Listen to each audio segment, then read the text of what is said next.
Welcome back, folks. It's Monday, December 15th, 2025. Tonight is the second night of Hanukkah.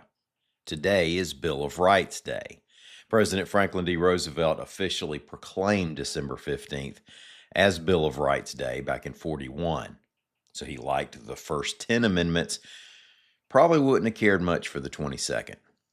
On today's briefing, Alabama lost one of its own at Brown University Saturday evening. Medical cannabis is still a thing here. It's just taken a while. And there are sports updates on Philip Rivers and Kalen DeBoer. My name's Ike Morgan, and we're down in Alabama.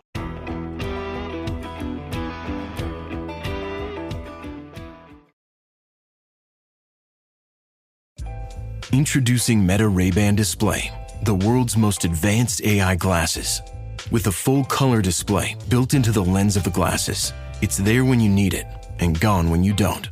Send and receive messages, translate or caption live conversations, collaborate with Meta AI, and more. Be one of the first to try Meta Ray-Ban Display. Visit meta.com/Meta Ray-Ban Display to book a demo and find your pair.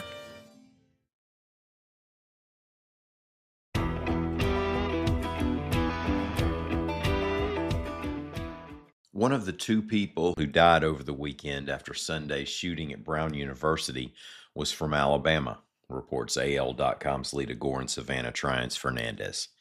In Birmingham Sunday morning, Cathedral Church of the Advent's Reverend Craig Smalley called parishioner Ella Cook, quote, an incredible, grounded, faithful, bright light, end quote, who died after a gunman opened fire in Brown's engineering building. Cook was a student at the Ivy League school in Providence, Rhode Island. The investigation into the shooting and search for the suspect was still going on as of this recording. CNN and other news outlets reported that a man who was taken into custody on Sunday was later released. The Alabama Medical Cannabis Commission has voted to move forward on awarding dispensary licenses, reports AL.com's Mike Kaysen. Now, there could be as many as 12 dispensaries open in Alabama next year. The issuing of these licenses has been on hold since the medical marijuana law was passed by the state legislature back in 2021.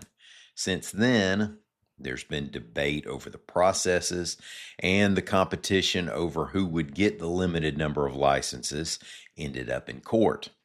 According to state law, there can be up to 4 businesses receive these dispensary licenses, and they can have 3 locations each.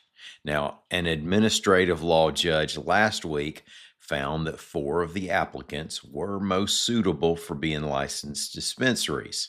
Those companies with their proposed locations are GP6 Wellness LLC in Birmingham, Athens, and Attalla, RJK Holdings LLC in Oxford, Mobile, and Daphne, CCS of Alabama LLC in Montgomery, Coleman, and Talladega, and Yellowhammer Medical Dispensaries LLC in Birmingham, Demopolis, and Owens Crossroads. Now, more dispensaries could go online later as part of integrated companies in the medical marijuana industry. Those are on hold for now, while disagreements are worked out over the licensing of those integrated companies.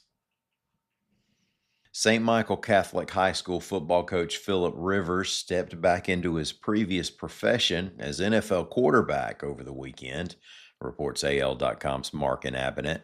Now, nearly 5 years out of the NFL, at 44 years old, Rivers started Sunday's game for the Indianapolis Colts.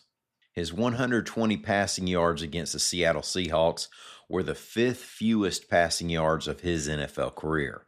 But the Colts came close to picking up the win until a Seattle field goal in the final minute made it 18-16. Rivers completed 18 of 27 passes for a touchdown and an interception. Next up for Rivers and the Colts is a home game against San Francisco on Monday night.